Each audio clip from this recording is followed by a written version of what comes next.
Yeah, you know what time it is, folks. We're back again, and this time I have my cousin on board. I know a lot of people are probably going to be thinking like, gee, Gavon, you always get your cousins on this show, brah. When you're Hawaiian, you get plenty of cousins. Let me just tell you. So I actually knew him when I was in elementary school, met at a few church functions, brothers from Papakolea, where I grew up mostly, but he was there before I was there. And so he's one of the OGs from over there. And I'm going to introduce you to him, and he can just go on and tell more about himself. So here's my man, my cousin, Willard Sam Fong. Brother, go ahead. You can introduce yourself.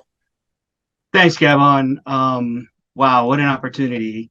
But I guess we start from the beginning. My name is Willard Sam Fong Jr., and I prefer to go by Will now.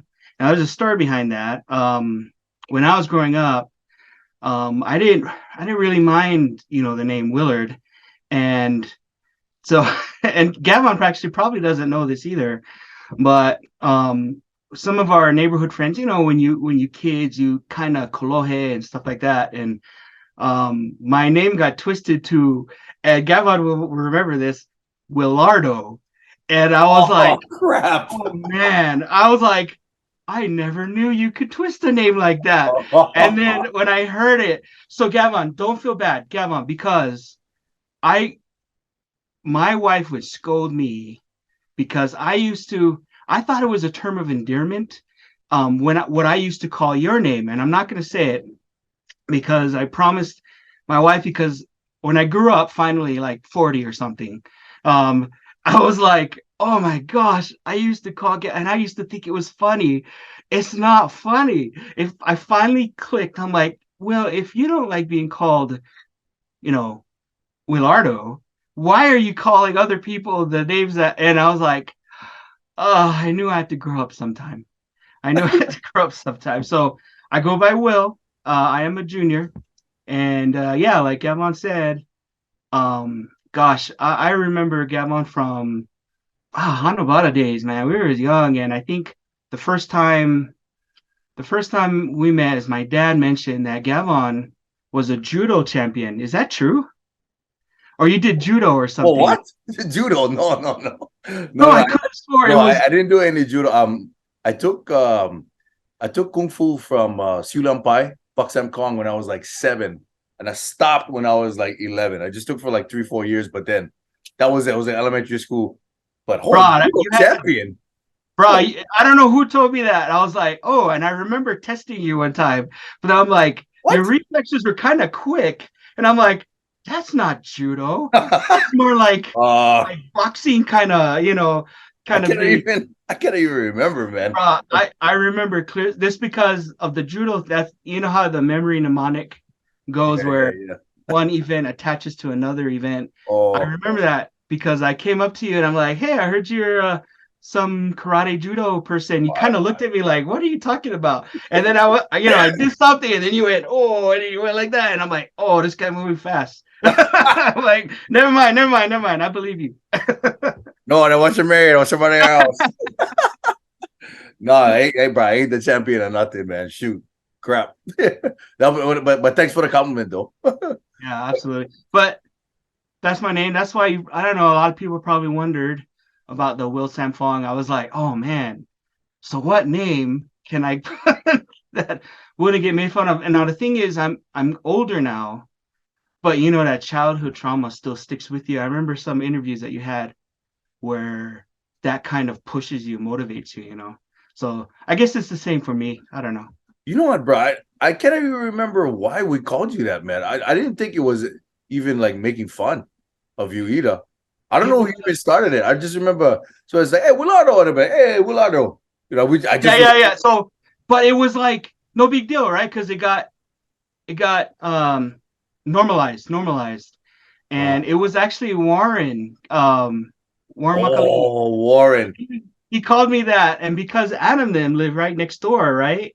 So Yeah. it kind of became a thing, and then I was like, oh man. Oh, I remember Warren. Yeah.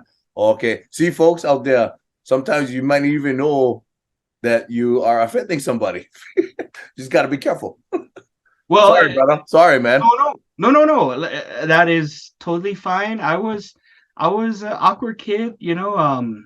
But I mean, all of us were, right, growing up, trying to find our place, trying to find our niche. And the thing is, like, you and I grew up with two guys that, oh man, I mean, actually, I include you in that, but I don't want to make you go humble mode all of a sudden. But you're correct, charismatic guys like Vito and Adam. Just, oh, you guys just was just awesome. Like, I was like, man, these guys just people gravitate. I guess is what I'm saying. People gravitate towards you, I and think we just talk plenty, bro. I think that's what it is. We just talk. maybe, maybe. Maybe that's what it is. I don't know. But thanks, man. Oh, sheesh. Hey, that's what we talk about me. We gotta talk about you, Oh, bro. I'm sorry. I can talk about you. No, it's all right. Yeah. Well, what about for like talking about your work and your education? Like, would you talk a little bit about that? Yeah.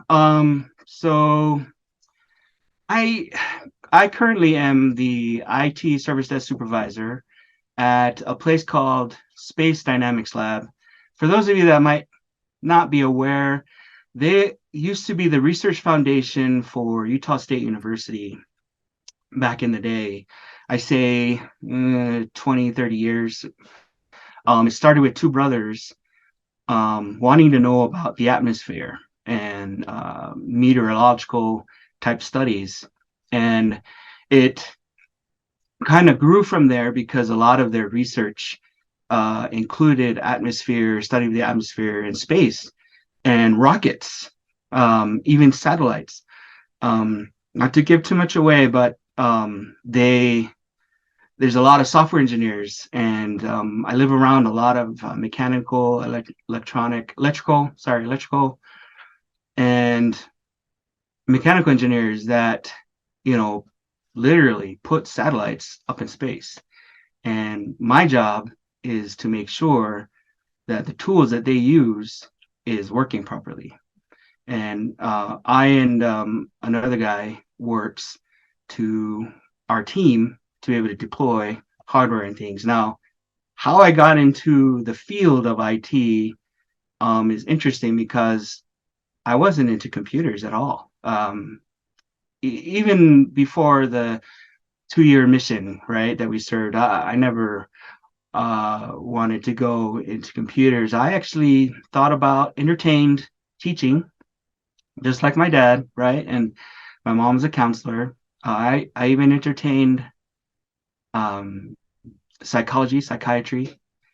But there was a movie, and this is an old movie. This dates me a little bit, but there's a movie that actually affected my wonderment or fast or interest, piqued my interest, and it was called The Net with Sandra Bullock, about the internet. And this is like new stuff, right? Like nobody knew what the internet, what networking was, and it was amazing to me that someone could get their life, even like what is it, sneakers from back in the day, that kind of tied in. Anyway, so when I came back from the mission, I I thought of, I wanted to get into uh, criminal justice, and one of the things that I had a high aptitude for when I actually attended down in St. George before it was called Utah Tech. I attended Dixie State University, and I went there. I stayed with my uncle, aunt, uh, Gavon, cousins are over there, Duke and Wilder. Anyway, for those of you that know, but yeah, I stayed with them for a bit. Went to school, went to college. The dean of criminal justice, he was my mentor of sorts, and he recommended computers courses because they were always looking for people that could do computers. And if I wanted kind of a step up, I would that would be a shoe-in of sorts, to be able to do those kinds of computer things. So I took a class down there, and the teacher told me, "Yeah, you're natural." And I'm like, "Well, what do you mean by that?" I didn't understand what she meant. It was like, "Well, you just catch on quick to computers." So I took that. I took that advice. I took that positive feedback, I guess you could say, and I had set my sights, my goal, and no laugh, but this is serious. FBI. I was thinking of becoming part of the DOJ, because I was like, man, I could probably do a lot of these hardware or hard drive. Oh, the word just escaped me. Uh, Autopsy. It's not autopsy, but anyway, you know what I mean. Just scanning drives and stuff. Anyway, so that's kind of the direction I went. And then my wife and I reconnected, and we were getting pretty serious while I was studying. And I told her, well, I'm thinking of becoming um, an FBI agent. And to do that, I need to do LEO training, right? Law enforcement training and stuff like that. I have to go to basics. I'd have to do certain things, work in the force, and then apply, right? And I was hoping to do that while going for my degree in both criminal justice and with a minor in computer science. And well, it's kind of funny because she told me, that's great, but I'm not comfortable with the FBI side. So I kind of thought, oh, okay. And, I love this woman. We've been married now forever, but back in the day, I was like, you know what? Okay, I got it. Let's just go computers on this route. And that's when I got really serious about that. And, it's funny to say, but do you remember the Kama'us? Aaron Kama'u? Oh yeah, yeah, yeah, yeah. I do. So I don't know if you know who Uncle Bobby is. Do you know Uncle Bobby? Yeah, yeah. Out of Provo? Okay, okay. So I stayed with them a lot, once in a while. And I met Aaron Kamau up there in Provo. And I was like, hey Aaron, is your dad here? Hey, Uncle Bobby is here. And they came and visited because Aaron's dad didn't know where he lived. And so I was like, hey, here he is, and so I showed them, and then they talked. And then when they were leaving, Aaron and I talked a little bit, but he asked, oh, what do you think you're doing? He's like, oh, computers. And he was like, oh, my brother's into computers. And I think his brother's name is Kalia or something like that. Kia. And Kia. what? I think Leah. it's Kia. Say that again. Kia with a K. Kia. That's right. Kia. Yeah. That's right. And he was way big into computers. In fact, he worked at a call center in Orem, in Convergys, for Microsoft support. And he was able to put a good word in for me. And that's where I started Windows 2000 support. And after that, it's been, just like a college guy. I actually didn't choose the college route, which I'm kicking myself now. I mean, I eventually got it done, right? I graduated from WGU a couple of years ago, but I wish I had done it back then. But at the time, like around 2000, all these .comers were popping up, right? And people were looking for certificates, certifications like in Microsoft and CompTIA and things like that. And so that's kind of the route I went. And yeah, and I've been in it since 20 years. Provo was Orem. It converges, supporting the Windows 2000 way back then. And then I was an instructor in Boise, Idaho, for a year and a half, teaching and retraining those people that got let go, from jobs and they're trying to get into the IT career field. And so I taught them about computers. I also did Office. And then we moved from there back to Cache Valley. At that time, my in-laws had gotten divorced. And so my mother-in-law was living in Cache County or Cache Valley in Logan. And I thought, why not? I kind of wanted to leave Utah just a little bit. I was trying to pull my wife away. But, the rubber band snapped right back. So I was like, I was okay with that. I came to Logan and I worked ever since then. Different companies, like NCR is probably the longest one that I've worked with. I did a lot of hardware, motherboard replacements on servers, a lot of ATM fixing and self checkouts, and retail machines in all kinds, like Walmart, Chili's, and stuff like that. And that's probably the craziest job that I've had because I was on call all the time. Like if I got a call at 2 in the morning in, let's say, uh, in Idaho, Twin Falls, which is about a 2 hour drive, I had to go. I had to go. Even in Wyoming, there's a little town about 3 hours east. I would have to go. Like even if it was blizzard conditions. But I was young enough, like I was in my 30s, so I was like, I can. It's pretty crazy though. The roads are people are crazy drivers, not just in Utah, everywhere. And I have to say that I became one of those crazy drivers too. But yeah, that was probably the most I got trained on computer hardware replacements and troubleshooting operating systems. And then I I took a job and I was so desperate to get away, by the way. I had applied everywhere here in the Valley, Cache Valley, and no one was hiring at the time. And so I had took a job because there's this company that was hiring, and my brother-in-law worked for them. It was called Vivint down there in Provo. And so I applied there. The guy wanted to hire me because as soon as he saw my resume, he was like, "Oh, you know how to do this?" I'm like, "Yeah, this is actually kind of basic stuff." And so I did. I became an installer, home alarm system installer. Um, and that was easy, but it was weird going into people's houses and kind of destroying their wall. That was counter to my training, right?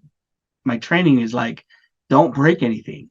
And then here they're training me to break the wall and things like that. So I was very unhappy. In fact, that was probably the low point. It was very low. I was very, it's funny, I think men are allowed to break, right?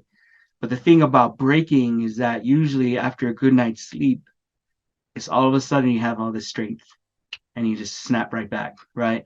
I was very low that night, and my more poor sweet wife had to see me like just broken, broken. I was like, I think I made a mistake.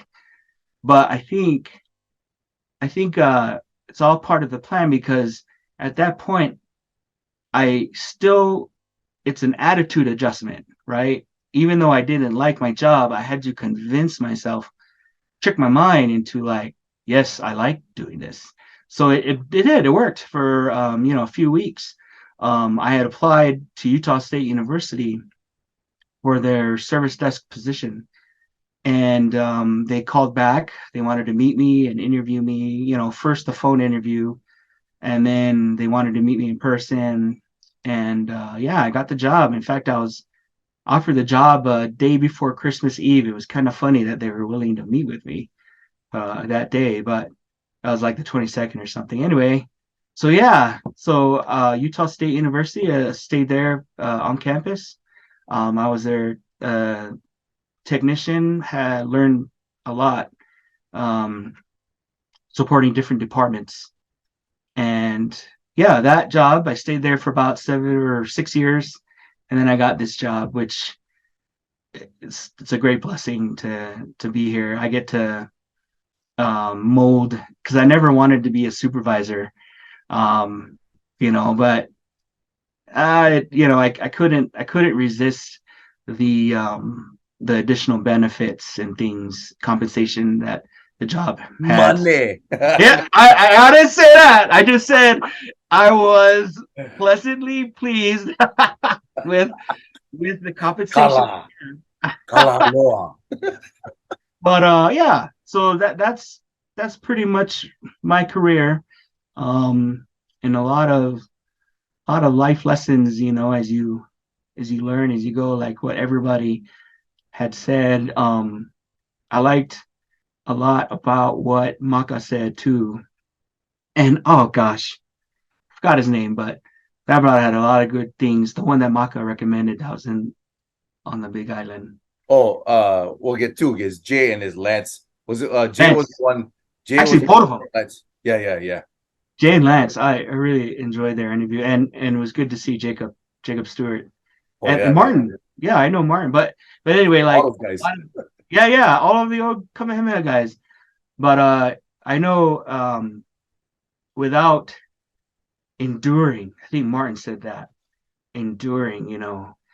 I think we're allowed, and this kind of goes to the point of making the Polynesian men stronger, right? When you had said that there's a lot of negative things being said about the Polynesian men, and you wanted to get some positivity out there.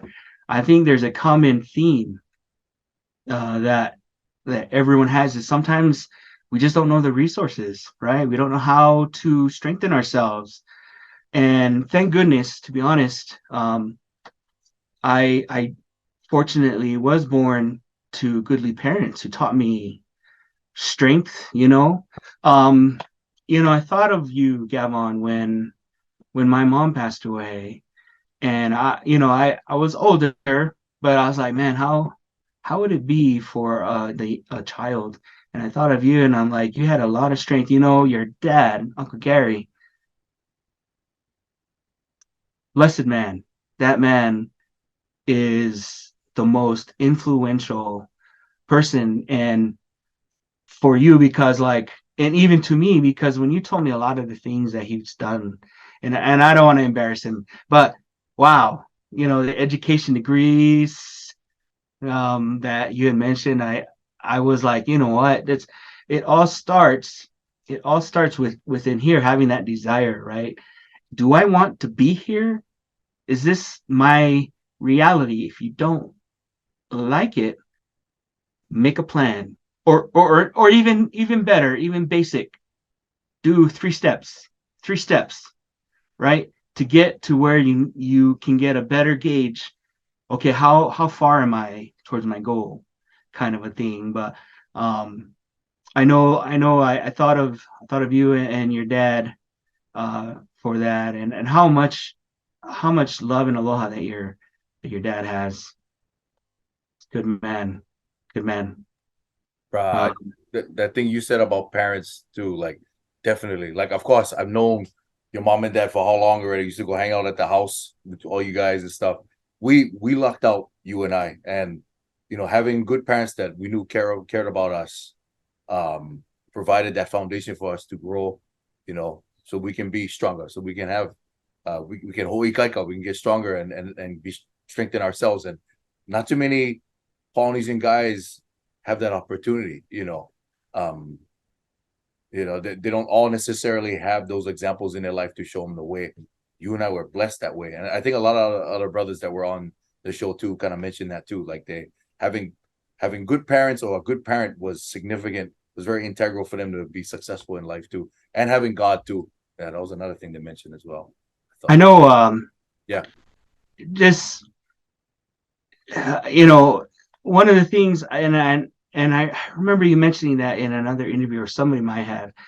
Polynesian men, for some reason, we are very down on ourselves. We are critical of our actions, and very critical, especially when our aspirations don't meet reality. My brother, uh, Lawrence, I think has had some of that happen to him. And where did this teaching come from where we have to be tough? And the thing is, I was never taught that, and yet I do it, right? Like all of the guys, like my dad. I don't know if it was an unspoken teaching or something like that, that you don't show emotion, you don't talk about stuff like that. And um my brother actually had some things like he couldn't handle, and so he went through a very delicate time. in his life, and he had a family. So it's kind of, we get so down on ourselves, and then we pile on when no one else around them is piling on. We do it to ourselves. And so I think the first thing that I would say to any and all who are listening, brah, you are loved. You are loved. And my dad, when we were growing up, it's silly when you're little, but we thought it was cute. But then we didn't do it when we're teenagers because it's not cool. But then now I see the wisdom. My parents used to always have us yell, I am somebody. He would go, I, and then we'd repeat, I, and then am, somebody, and I never really understood the point to that until like when you're only with your thoughts, right? Like you could be in a crowded room, but it's only you up here, um, they they made sure to know that number one, that you gotta love yourself because God loves you and your parents love you. Love yourself, accept the strengths and weaknesses. Now, am I saying that you keep the weaknesses? No, no. You should always be improving. Should always be improving, even if it's small kind improvement. But if I heard a lot of good advice from the other guys, and I don't want to run over overlap trails or No, paths, that's fine, man. That's cool. But that was one that I think is important, is that love yourself. You are important. Um, the world is not better off without you. I just, if anything, please remember that. Um, I know in small town Utah, where I'm from, actually, my dad calls this place the freezer. And I don't disagree. It gets to single digits. Like I think right now it's pretty cold out there. So, but you there was in high schools, and I hate to say this, but a lot of kids are taking their life, and if they could only see the impact, the sorrow, like please don't do it. That's all I'm saying. You are loved, and you have an impact on more than what you know, or who you know. Um, there are families that are devastated, because of this. My kids go to Grand Canyon High School, to a couple of them that took their lives, and they come home kind of somber, and it's a good thing, uh, you know, for some of the teachings, right, that we have, um, where I share with them, we are, and Martin said this, we are eternal. This is a stop. We learn, you know, we learn from these experiences, but in order for us to learn and grow, we got to be around, we've got to be. So That's that's key right there. Being living for something instead of dying for something. Super important. We got a few minutes left. I'm gonna ask you this question. What would you say is your greatest triumph in your life? oh yeah, good question. I would have to say that, so my children, but not just having children, but being able to teach and educate my kids, so that, so I've always, ever since they were little, I had hoped that they would know how, they would have tools that I taught them, and they would be able to use it in the, when they turned 18 and things. And the one thing is that I never forced my kids to do anything that they didn't want to do. up until 16. Before that, well, they're mine, kind of. I don't force them into sports like how some of us were forced into sports. But I like sports. But back in the day, we really didn't have a choice for certain things. But I wanted them to learn how to choose, and know that their parents will still love them. So by the age when they're 16, I tell them, okay, it's up to you if you want to come to church or not. It's up to you if you want to do this, you want to do that. Other than the chores that you have to do, that is set, but you can do.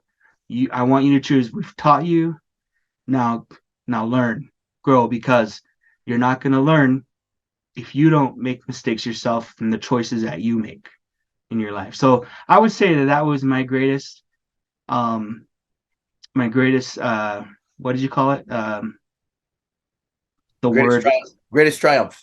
Triumph. Yeah, triumph. My two kids, my two older ones. I have 4 kids. I have my oldest daughter and 3 boys. My oldest daughter is finishing up her mission in Colorado Springs. That was a surprise. She chose to go, and I was like, "What? Really? You don't have to." And she was like, "No, I want to go, Dad. I want to go." So she did. She went, and she's coming home February 8th. She's coming home stronger. Yeah, I know. Thank you. She's coming home stronger, confident, and the tools to be able to navigate life even better than before. And then my son that just left in November, he's really excited. In fact, all my boys, they took after my mother, their mom's side. They're all 6 feet. Like he's like 6'1", and he's like, "Dad, look at you," Yeah, I'm some family get some tall people too, bro. I thought. No more. 5'9". That's tall, bro. 5'9". Well, except for Wilder, he's about 6'2". 6'2" or Yeah. something. See, that's what I mean. Like, you get some giants up there in the Sam Fong family in a good Yeah, way. but Wilder, his mom is from Idaho, bro. So Oh, that's true. She's pretty tall. yeah. But anyway, that would be my greatest, is my children and having them to learn. And so far, 2 out of 4, are doing the right choices. I didn't think that my oldest boy would go on a mission, but I didn't push it. When a lot of his friends were leaving in the summer, I was like, okay, well, it looks like he's going to be working, going to college. Part of working at Utah State, my family, my kids can get 50% off tuition. So that was a good perk, I guess you could say. And so my son wanted to go into business. He has a head for it, finance. But anyway, yeah. So that would be sad. We'll see about the other ones. I have a freshman in high school. He's 6 feet. Oh my gosh, it's crazy, bro. So Utah is playing volleyball now. They put in volleyball next year, right? And so my son's going out for the team. And so I was like, "Do you know how to play?" And he was like, "Well, Dad, I know how to play for fun." So I went to the church tonight and I was hitting balls at him, and I was like, "Wow, that's pretty good." He was bumping, digging, setting. And then the next thing I was like, "All right, stand underneath the rim. Let's see how high you jump." And I was like, floored. I was like, he's anyway, I was like so jealous. Volleyball runs in the Sam Fong blood, by the way, folks. Anyway, but yeah, so yeah, 14 and a 10-year-old. My girl is my oldest, and then 3 boys. So yeah, there you go. My greatest, I forget the word again, but triumph. No worries, man. No worries. It's late over there. I know. I appreciate you doing this, bro. Seriously. Absolutely. Yeah. Folks, Willard and I have known each other for a very long time, and I've been blessed to be able to hang out with their family and I've known it for so long, keeping in touch with them all these years and whatnot. And you guys gave me rides to church, rides to school. You guys, we went canoeing. We're so close. We even broke down you guys' house. Oh yeah, that's true. Yeah, but Willard, I gotta say mahalo, bro. Thank you so much, man. Love you, bro. I appreciate you doing this for everybody that needs to be hearing this right now. And folks, tune in for another episode of Hoi Kaika. Check out Willard online, and we'll catch you later on. So happy holidays, Merry Christmas, aloha, peace.